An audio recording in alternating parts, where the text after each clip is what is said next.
Hello aspirants, welcome to our LAMP series, an initiative of Jigyasa IAS, learning the art of MCQ problem solving. शुरू करते हैं. सबसे पहले हम देखेंगे what are the topics which we are going to cover. The first one is Thrissur Puram, Open Budget Survey, R&D Statistics and Indicators, Geographical Indication, Demo to Mission.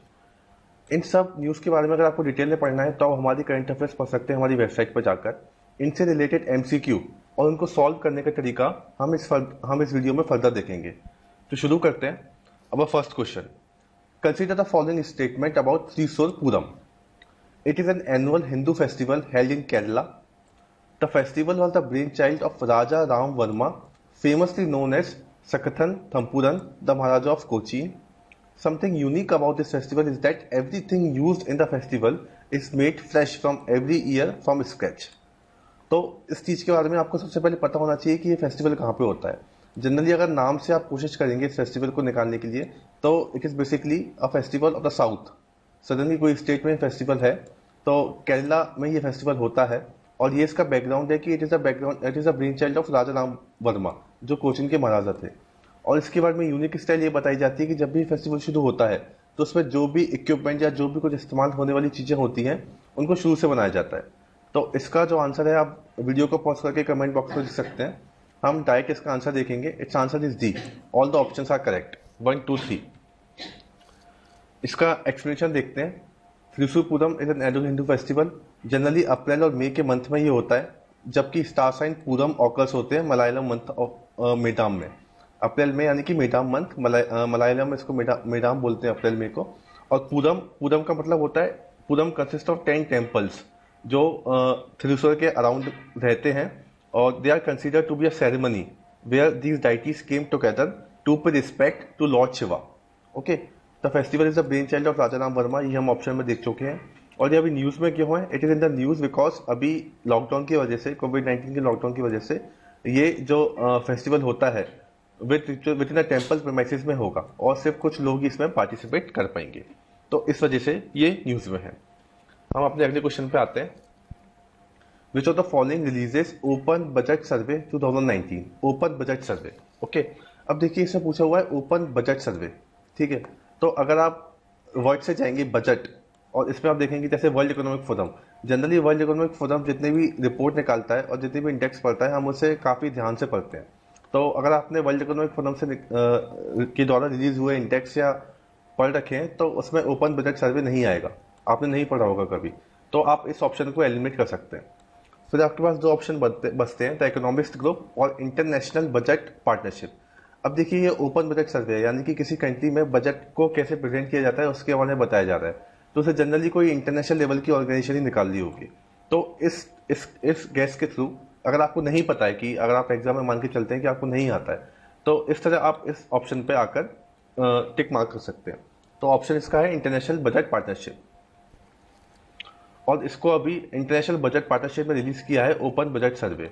ये सर्वे बताता है कि जितनी भी देशी कंट्रीज होती हैं वो सेंट्रल और फेडरल गवर्नमेंट वहाँ की कैसे अपने बजट और सर्वे को पब्लिक करती हैं, किस टाइमली मैनर पे करती हैं और कैसे कॉम्प्रिहेंसिव इंफॉर्मेशन लोगों तक पहुँचाती हैं.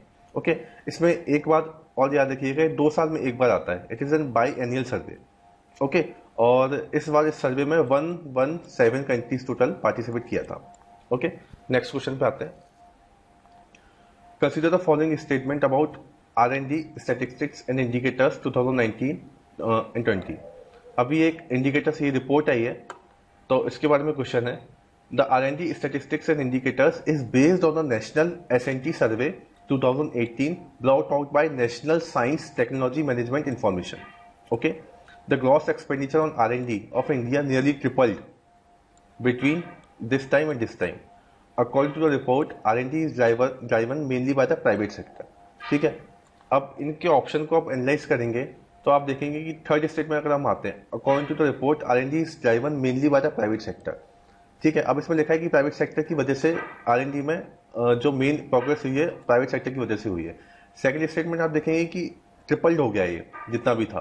तो प्राइवेट सेक्टर में इतनी कैपेसिटी नहीं है कि वो R&D को ट्रिपल कर सके. जनरली ऑब्वियसली गवर्नमेंट ने कोई सपोर्ट दिया होगा तभी इतना जो ट्रिपल अमाउंट हो पाया तभी हो पाया होगा. तो ये प्राइवेट सेक्टर जो है मेनली ड्राइवर में प्राइवेट सेक्टर, ये इसमें गलत है.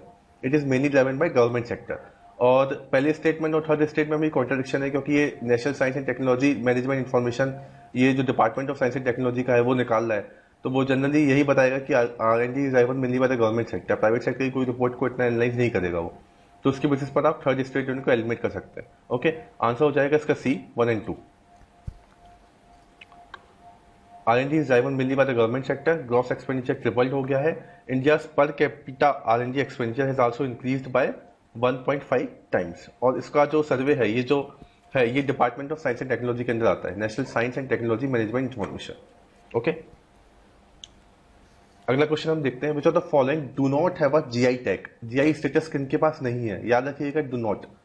हमेशा क्वेश्चन में, यूपीएससी में जब भी क्वेश्चन आएगा तो नॉट वाले पोर्शन को आपको हाईलाइट करना है। और वो करके देखते हैं, करके देते हैं आपको, लेकिन फिर भी अगर आप कोई भी क्वेश्चन ऊपर सॉल्व कर रहे हो तो वहाँ पे नोट को आप हाईलाइट कर लीजिए अलग ही तरीके से। ओके, अब इसमें देखिए कौन कौन से, किस किस के पास जीआई टैग नहीं है। गोरखपुर टेराकोटा, मणिपुर चखाओ राइस, बनारसी पान, कश्मीरी सैफरॉन। अब इसमें आप देखेंगे, जैसे हमने कल की करंट अफेयर्स में भी कवर किया था, इसको, इन दोनों को कल ही मिला है GI tag. Okay, factual question है ये। और कश्मीरी सैफरॉन को आज की न्यूज में कश्मीरी सैफरन को भी जीआई टैग मिल चुका है। बनारसी पान जो है वो इसमें इनकरेक्ट है, इसके पास अभी तक जीआई टैग का स्टेटस नहीं है। ठीक है, तो इसका आंसर हो जाएगा 3 को नहीं मिला है, तो answer is 4। Kashmiri saffron which is cultivated and harvested in the karewa, karewa highland में होता है जम्मू कश्मीर की, इसको भी जीआई टैग मिला है। एंशियंट संस्कृत लिटरेचर में इसको बाहुकम भी बोलते हैं, और ये करेवा हाईलैंड जम्मू कश्मीर में वहां पे कल्टिवेट होता है। और इसमें आप ये बात भी याद रखिएगा कि it is the only saffron that is grown at an altitude of 1600 meter to 1800 meter above mean sea level. ठीक है, it is the only saffron है जो इस हाइट पर जाकर कल्टिवेट होता है। आज का हम लास्ट क्वेश्चन देखते हैं। Consider the following statement about demo 2 mission. Demo 2 mission के बारे में बताना है। Initiative of SpaceX and ESA, demo 2 mission will send astronauts to ISS, international space station. ठीक है, अब इसमें जब भी यूपीएससी इस तरह के सवाल पूछता है तो इनिशिएटिव में वो घुमाने की कोशिश करते हैं, तो आपको पता होना चाहिए कि it is not initiative of ESA. ESA का इनिशिएटिव नहीं है, काफी टाइम से न्यूज में है। It is the initiative of space x along with NASA. ठीक है, नासा के साथ इसने किया हुआ है, तो इसका आंसर हो जाएगा B, NASA in SpaceX all are set for demo 2 mission which is scheduled for 27 में। ठीक है, और ये आईएसएस में जाएगा। और इसके बारे में एक फैक्ट और याद रखिएगा, ये कि it will be the only 5th US का स्पेसक्राफ्ट। ठीक है, इससे पहले यूएस 4 स्पेसक्राफ्ट और भेज चुका है आईएसएस में, उनके नाम थे एम गैस। इसका आपको याद रखना, तो M G S, M gas. ठीक है, एम यानी कि मर्क्यूरी पहले जा चुका है, जी से जेमिनी गया था, ए से अपोलो गया था, एस से अपना स्पेस शटल गया था। ठीक है, और ये जो होगा अब डेमो 2 मिशन, ये will be the fifth mission होगा नासा का, जो आईएसएस में जाएगा। ओके, तो ये आज के 5 क्वेश्चन थे। इन 5 क्वेश्चन के अलावा आपको स्टैटिक क्वेश्चन और सीसेट के क्वेश्चन भी अटेंड करने हैं, तो आप हमारी साइट पर जाकर कर सकते हैं, आपको फुल क्विज मिल जाएगा। ठीक है, कल फिर मिलते हैं नए क्विज के साथ में। Okay, thank you.